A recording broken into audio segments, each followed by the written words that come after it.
Hello, world. Hello, everyone.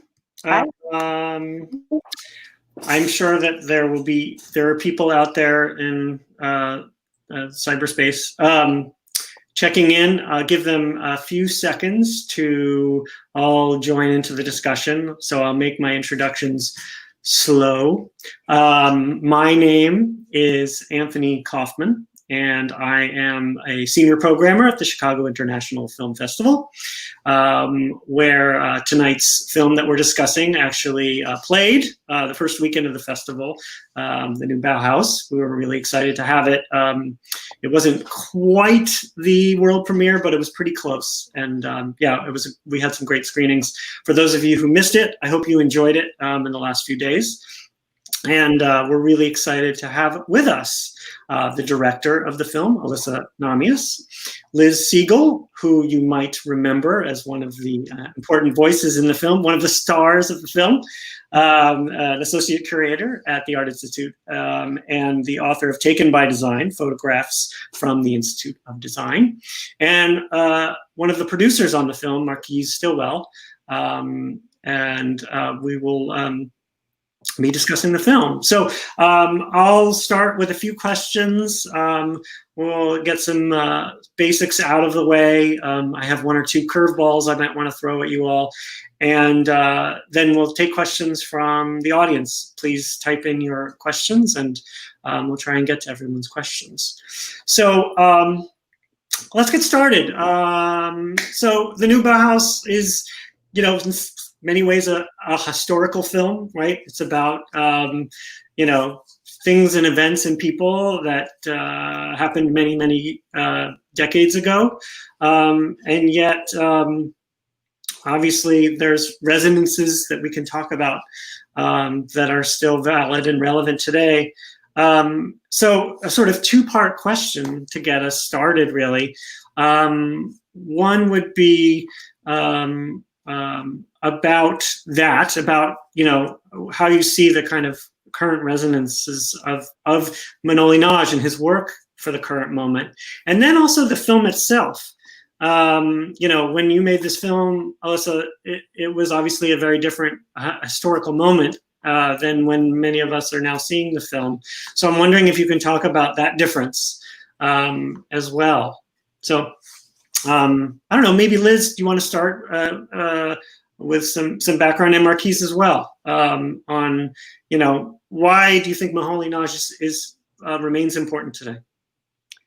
Well, Marquise and I were just chit-chatting before this, and I was saying he is something of a hyphenate, that he, as a director and a producer and all the various other things he does. And so many young artists today are hyphenates. They do a little bit of everything. And Moholy was kind of the ultimate synthetic artist. He did everything.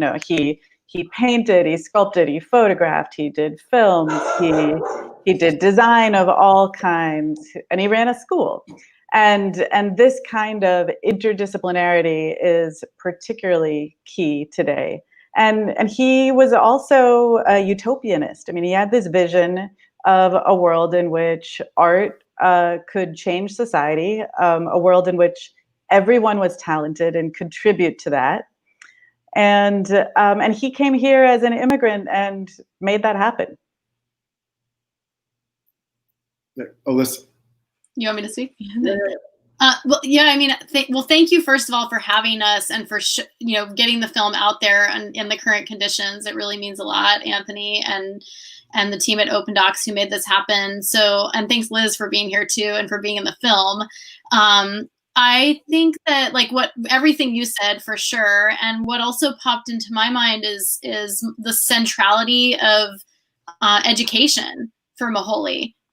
From the Bauhaus to the new Bauhaus in Chicago and ID. And, when we were looking at the different legacies that Moholy left in photography, in painting, in film, in design, really the last chapter of the film, for those of you that have seen it, is on education and that kind of legacy that is so important. And that is really, art can change society, but it's also a kind of education when it does. And I think that that's something that right now in the present moment to me is really important. Like, as we're all facing like, you know, individual and collective reckonings and trying to dispel ignorance and trying to think about where resources should be allocated to have a better society. I think Moholy had really important ideas about that he tried to implement in his own way and tried to convince people that were worthwhile, you know, to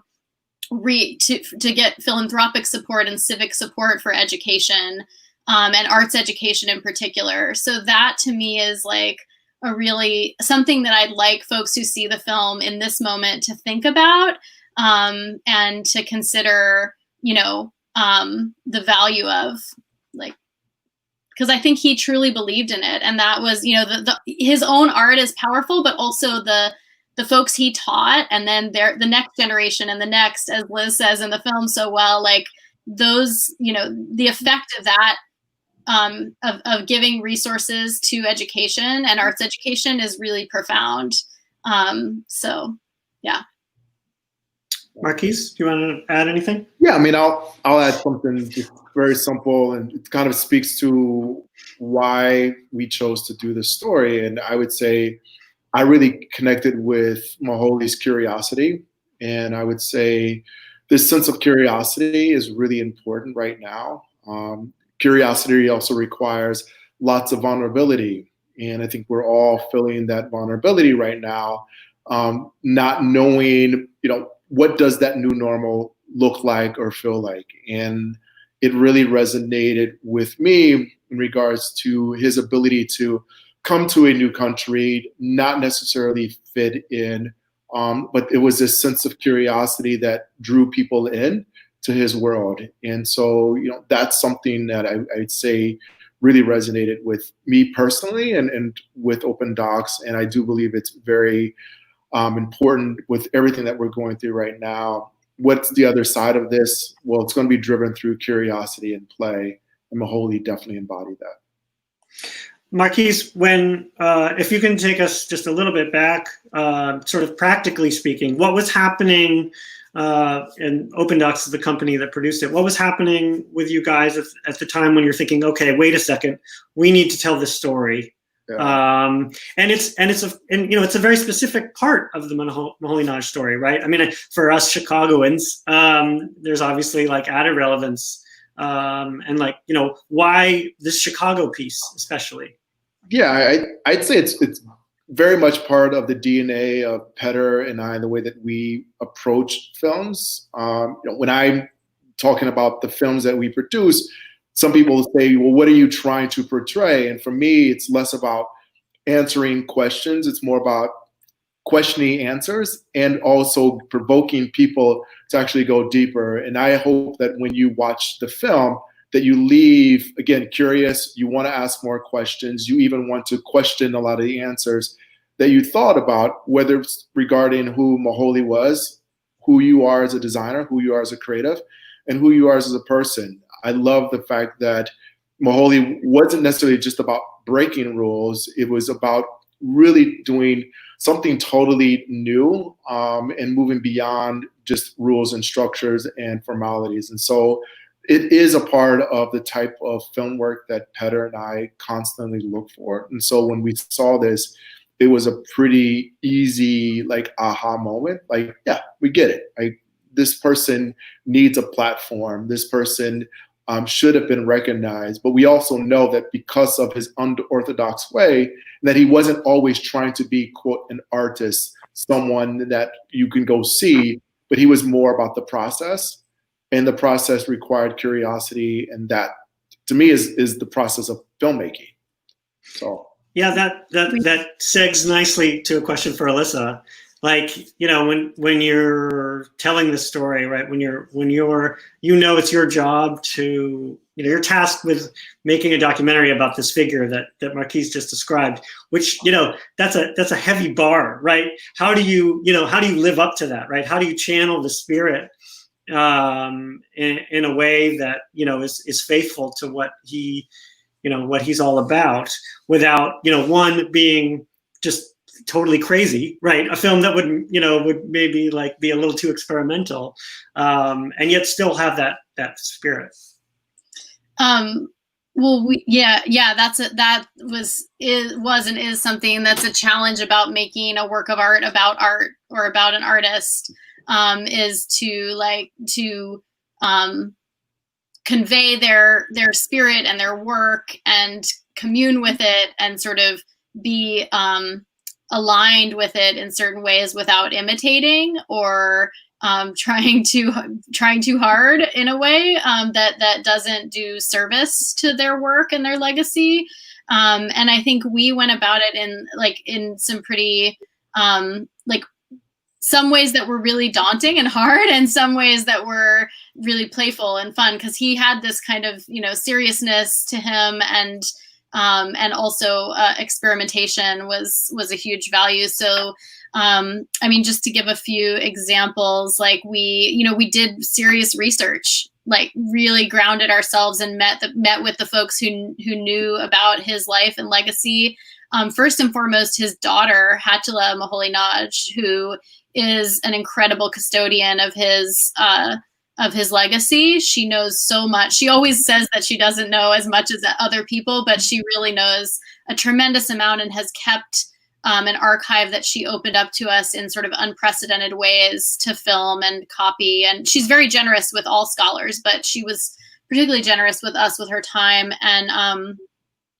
and really developed a real relationship. And I sort of knew early on, because yes, you have this historical character who's amazing, but to make a film that people really connect with, you also need characters, I think, in the present moment. Like, to make the kind of film that I wanted to make and that the team, I think, was most interested in, we had to figure out who were the people that we're engaging with in our production. And Hatila is primary there. I think she's a great character.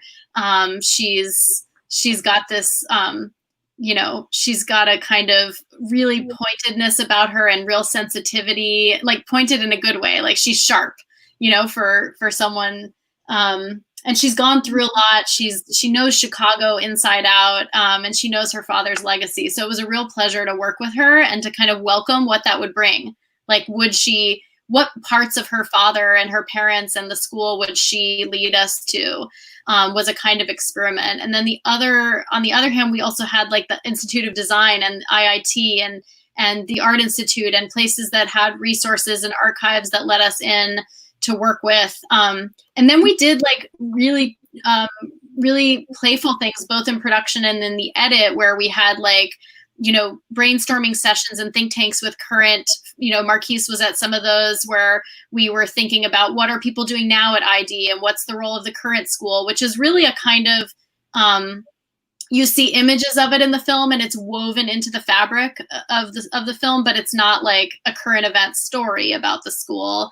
And then we did things like shooting in Chicago, as if like a little bit channeling what the photographers did that studied with Moholy and the next generation who studied with, Callahan and Siegel and Siskin.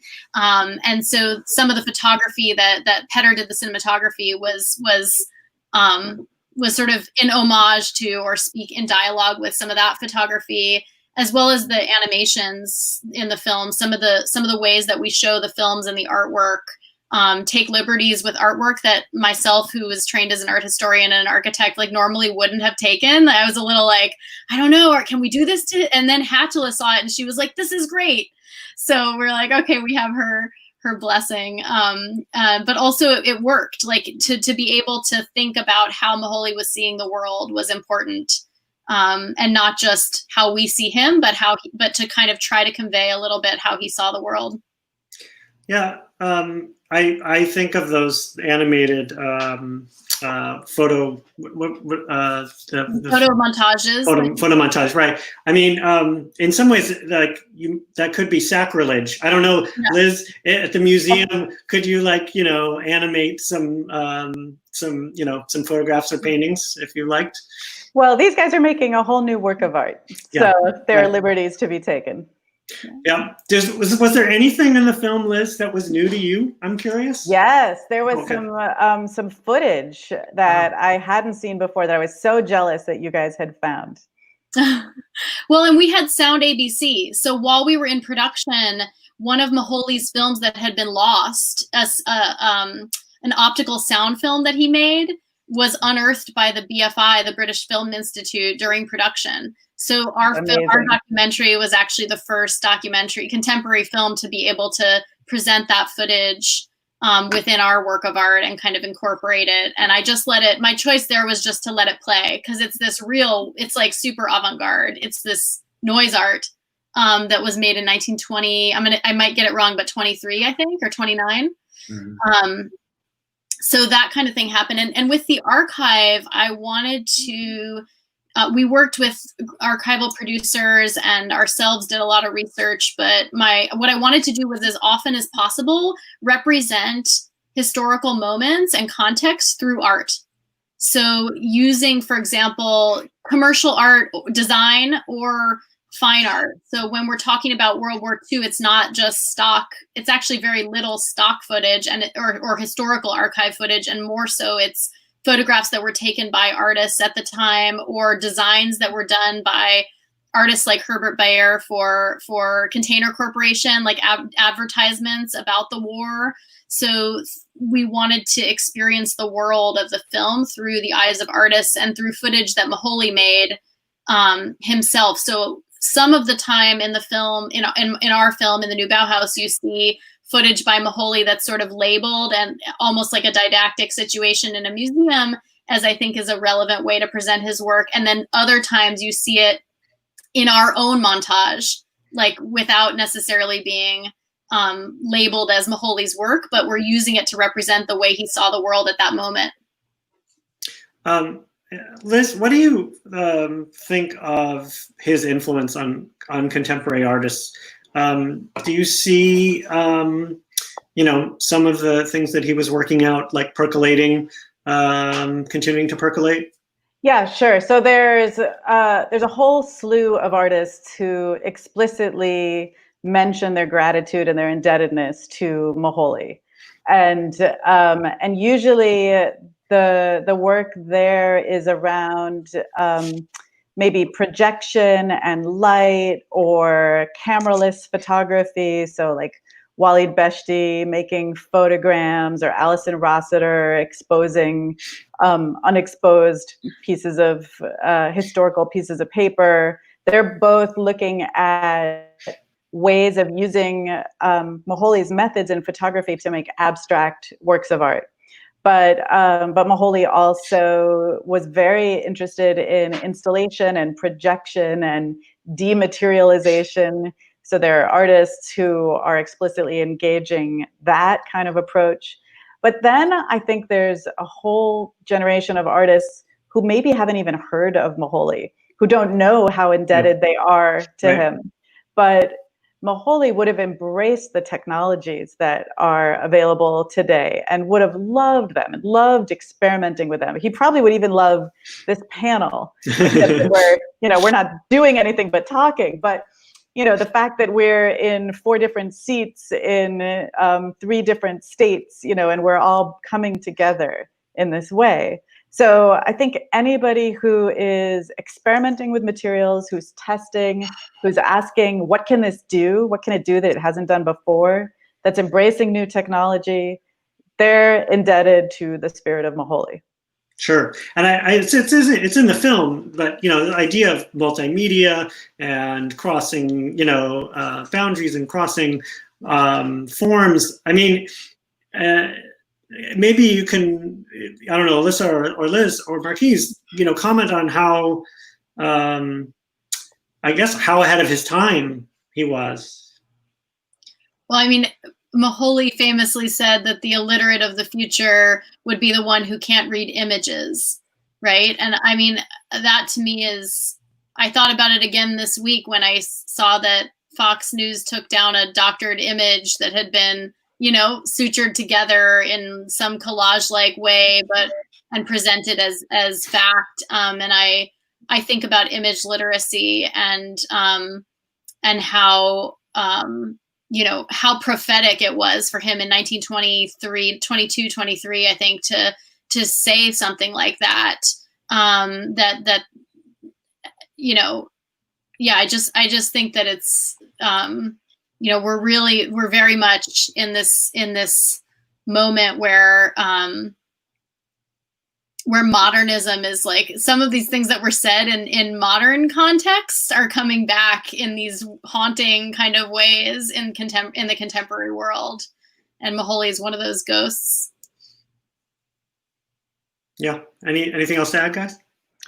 Well, I mean, I think he is the quintessential 20th century artist, or the quintessential modern artist. And for a bunch of reasons, he hasn't quite gotten his due. You know, we could argue about that a little. Is it because he had a funny sounding name? Because he didn't specialize, you know, because he did a little bit of everything, because he put so much of his energies in the 30s and 40s into his school, into this sort of overarching work of art and his pedagogy. And his life, or is it because he died young? Yeah. Right. So, so hopefully things like the exhibitions that we've done at the Art Institute, this film, will put him back on the map a little bit. I mean, and I would add that, you know, another part of the conversations that we're having is, what does success look like? What does it have to look like? And I think that we not only think about that with Moholy, but we think about everyone that supported him as well. And so, you know, I had the opportunity to spend a lot of time between Chicago, I was in Weimar a few times, I was in Berlin a lot as well. And, you know, I was constantly reminded about the women that were involved in the Bauhaus as well.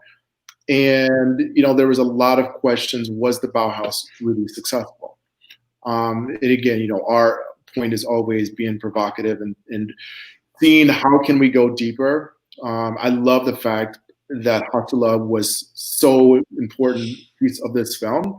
And was that truly the success of Moholy's work, is that his daughter would actually have the stage and it wasn't about him.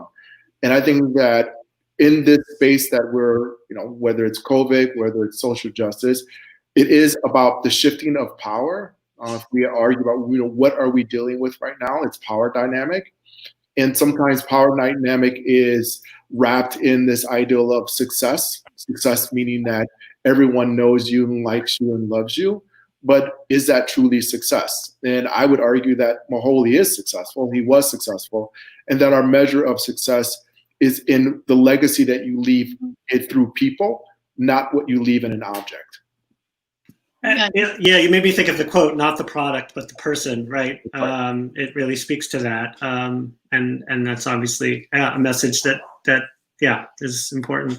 That was really at the heart of the film for me, and what, you know, and for all of us, I think we're making it like, not the product, but the person is, you know, Moholy himself, the making of the work was the making of the person. The process was foremost. And also for our film, you know, going through with a team for 4 or 5 years, you go through a lot in that process. And so trying to keep the focus on what we're learning and is not always easy, but it was an interesting practice to go through with our subjects, with each other. Sometimes Miranda, who's co-writer and editor of the film, a really amazing creative force on the team. She and I would be editing at her house, and like, you know, her kid would run through and mom and this and that, and like we're, you know, and then we'd be editing the scene about Hatala talking about, you know, how her mother and Lucio were so important to Moholy's career, and like just feeling the shift in culture of where we were, like we were the moms working and the dad was taking care of the kids in the kitchen, but also feeling that kind of the way everything is co-creation.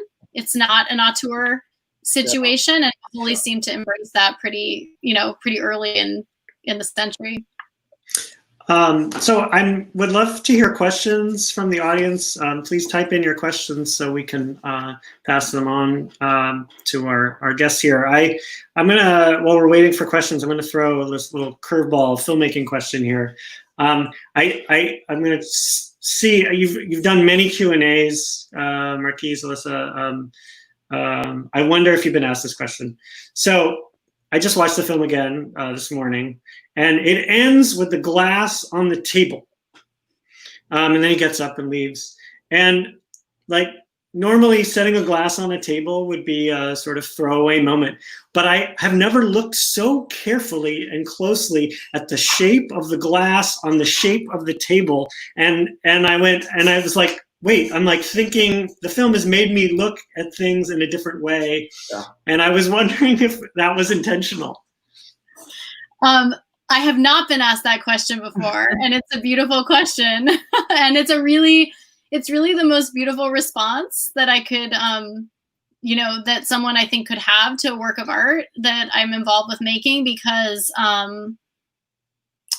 mean, I feel that way about works of art that I care about, right? Where I am present with them and they're making me see the world in new ways or giving me new ideas, and where I can find and discover new things within them. And that's how I feel about Moholy's work and the way that he represented things over and over, right, Liz? Like the transformation of an object into a photograph, into another object, collage, into another photograph. There was always that interplay, and so I think it's not a coincidence. And we did want to think about, like, full circle a little bit and seeing that scene in, and think about Hans Ulrich Obrist, who did the we don't call it narration, or this was something that the team talked about a lot, like how do we represent his voice in the film? Is it text on screen? Is it an A-list actor? Is it a Hungarian? Is it a not? And then Hans Ulrich was this really interesting, he's kind of a character in the film himself. He is a curator. He is someone who talks about art and makes documentary work about art, and does a lot with artist quotes. So he was kind of the perfect, he feels a little like Moholy, but not enough to make Hattila, I think, like, is that, is he or not? And so that was an interesting place to be in with him. And I think that him, that object and that space of the kind of the contemporary voice of Moholy and what it would be like was deliberately how we ended. Whether it should be like, do you look at the glass differently or not? I don't know, but it definitely should be that you look at the world a little differently. So if the glass is what that is that you're looking at that moment and realizing that, that's pretty spot on. Okay. Ricky, were you going to say something? No, I would just echo that. I think that this is what the film was all about, is to get you to leave and ask those bigger questions. And we hope that we enhance the way that the next time you pick up an object, and also the next time you see a neighbor, next time you see a person, are you willing to see them differently than what has been fed to you and expectations around that? And a lot of the students struggled at first trying to understand what they were learning. And then the aha moment really kicks in when they can start to see not just the outcome, but the process to the outcome that was really important for them. Yeah. Are there questions? I'm curious about what's happening with the film. We've been speaking about it in lots of ways that are like, educational, right? And so I would love to know what is the sort of educational plans for the film.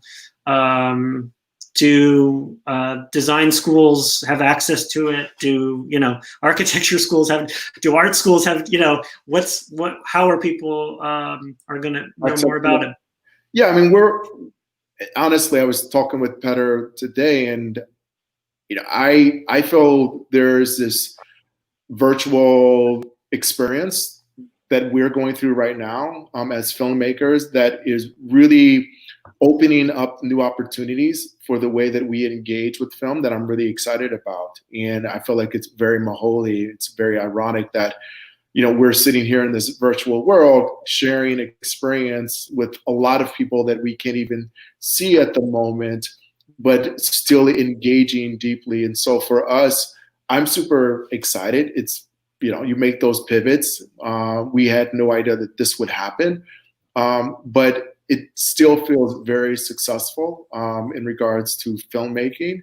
in regards to the process. I'm not someone that needs to go down the traditional path for how we distribute the film. So yeah, it will be in schools. We have lots of affinity groups. We've done, a few of these, virtual screenings and Q&As with a lot of interested parties that we may not have reached if we had gone down the traditional route. So creating the conditions to be surprised, to me, is the sweet spot of making a film like this. It's probably worth mentioning too, sorry, just on the practical side, that the website for the film is thenewbauhaus.com, right? And there are folks can submit inquiries to screen the film at various educational institutions, community screenings. All of that is, is available, and we're excited to share it with the world, right? Yeah. Liz, how do you see a film like this supplementing or expanding upon programming that you do at the museum? Oh. Should she freeze? There you go. Oh no. Well, Liz will have to. So sorry, we're having our own species of technical. There she goes. Issues here where things are going in and out. But how? Sorry, can you hear me now? Yeah, now I can. Okay. So how do I see the film as intersecting with the work that we do at the Art Institute? Yes. Yeah. Okay. I don't know if the world can hear this now. I don't know if it's my internet, but I think, we all have these different ways of telling a story. And so in the museum, we would do it through the actual object so that you can get a material, physical sense of how these things feel and came into being. We do it with the artist's words when possible. We do our own interpretive overlay. And I think anything that can help convey the spirit of Moholy and his goals and his words is terrific. And especially anytime you can see him, you can see him moving and then hear the stories of people who knew him and loved him. That's invaluable. So we do have a question, and Alyssa, you touched on this a bit, the challenges of tracking down all the archival material. And there is a lot of archival material in it, and the way it's woven together and edited is pretty beautiful. Can you talk about the challenges of tracking down all that footage? Sure. Well, we were very much fortunate to have starting points like Liz and her research. I'm going to hold up her book because it is amazing. Taken by Design.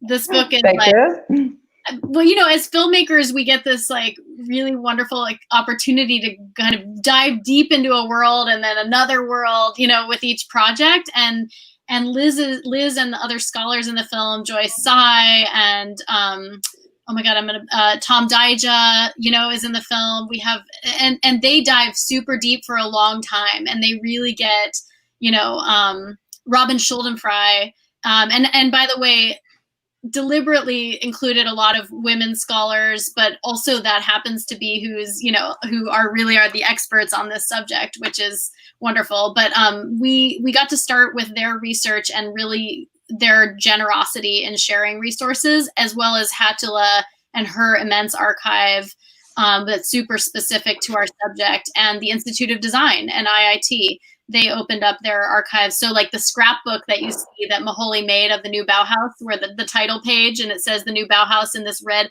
Moholy made that object, and we filmed that object thanks to IIT preserving it. And then we worked with archival producers who work in the documentary film world to do searches, etc. We did a whole trip to Hatila's home in Ann Arbor and scanned ourselves there for a week, where it was really, and filmed some footage there that you see in the film where she's holding up some of those glass slides against the window. That was another kind of experiment we did, was what if we flip that and show a kind of reverse image so you see the montage and just kind of play with a little bit meta with the filmmaking there. But it was, I'm trying to think if there was a specific challenge. I mean, finding footage is tricky. So there's no footage. The film hopefully is deceptive in a good way, and that you feel like you hear Moholy and you never hear his voice. Because the only audio recording of Moholy's voice is he's speaking Hungarian to a political organizing event in Chicago in the 40s, the early 40s, I think. And it's super crackly, and he's speaking Hungarian, but that kind of gave us the spirit of it, but we didn't put it in the film. And so it was really trying to figure out how to find footage that conveyed him visually in a way where you feel like you're with him, present with him, almost hearing his voice. And the footage we got from the films he made had been preserved pretty well between Hattila and the Chicago History Museum and some other sources. That's I could go you can tell I could geek out on this, but. So there was another question. Well, we can move on. We talked about artists who may have been influenced by Moholy, but question is, can you think of anyone now who has a similar impact to the kind of impact that he had on these fields? Go ahead, Liz. You can go first. Well, I don't know about the impact yet, but I would give her a little more time. I think of Neri Oxman at the MIT Media Lab, who combines art and science and technology in these wonderful ways, in a way that seems very much in that same spirit. And there's, of course, a lineage through MIT because Kepesh, who was colleagues with Moholy and taught at the new Bauhaus and School of Design, ended up going over to MIT and really combining art and science in that wonderful way. So part of this diaspora of Bauhaus and new Bauhaus people who really kind of set up shop in all different corners of the country and the world and changed, spread the word, so to speak. Yeah. Go ahead, Alyssa. I was going to say, I mean, this is a question that I don't know if there is, but I think I've thought a couple times about like Elizabeth Diller, the architect, who's working across media and has been involved in education. I also have a personal connection to her. She taught me when I was in architecture school at Princeton, but really someone who her firm is kind of constantly experimenting. Now they're doing bigger projects, but if you look at the history of the firm, it's really, they were interested in technology and intersections between design and art, and all of that. So, but it's big shoes to fill with Moholy. What about you, Marquise?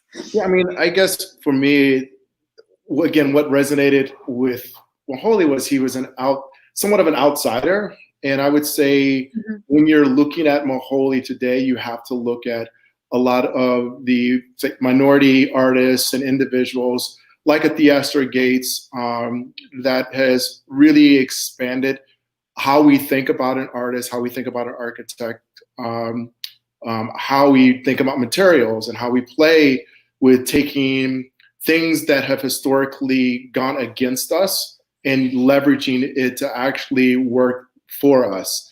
And I think that Theaster has done that. Someone who came out of the Institute of Design, Stephen Burks, is also an amazing artist, designer, furniture maker, that is also expanding the way that we see. And I think that you have to look to individuals who may have either be an outsider, who had limited resources, who didn't necessarily follow a certain rule or a certain pattern. And most of the time, those are individuals that have always been pushed to the fringe. And if you look at Moholy's story, he was someone that, a lot of people who were faculty there did not like Moholy, particularly when he was still in Germany. He was someone that made a good mess. A lot of the, in the film where they were asking about his retrospective and what it looked like, one of the individuals said, well, it was too clean. Moholy was so much messier than that, right? And so when you look at that, answering that question, contemporary artists, you have to think about who are those individuals who are willing to break the mold of what it means to be artists. I think it's difficult just to say a contemporary artist, because contemporary artists today many times went through a certain pedigree to become that artist and didn't necessarily have to be pushed up against something. I would say Theaster, Stephen Burks, you know, even my friend Hank Willis Thomas, individuals that have played with different types of materials to push what it means to be an artist. Okay, I think that's a good place to end. So let that linger. Thank you very much for joining us. Thanks, Alyssa, for making the film. Marquise for putting it together. Liz, thank you so much for your contributions. Take care, everyone, and follow the film, follow the website, so you can tell your friends about it. And thanks again. Thank you, Anthony. Thank you, guys. Bye bye. Thanks for having us. Bye.